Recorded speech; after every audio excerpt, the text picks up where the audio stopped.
আল্লাহর হুকুম মেনে চলে।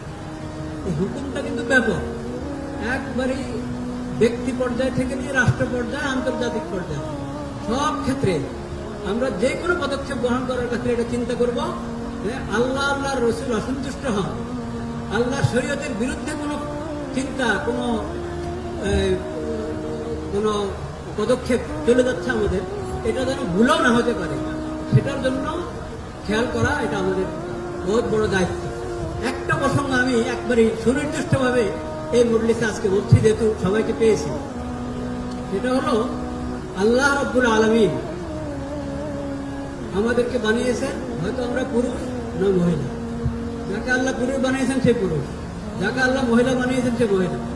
মহিলা বলে বলবে না আমি পুরুষ, পুরুষ বলে বলবে না আমি মহিলা। এটা হারাম, আল্লাহর সৃষ্টির সঙ্গে যুদ্ধ।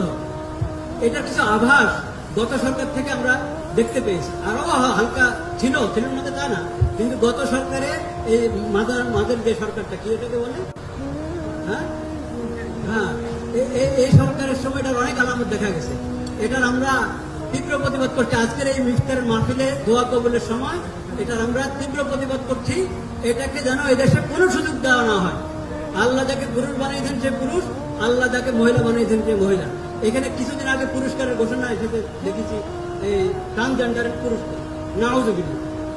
হ্যাঁ, সে আসলে পুরুষ কিন্তু মহিলার সাথে পুরস্কার পাবে আমাদের সরকারের কাছ থেকে না, কখনো না।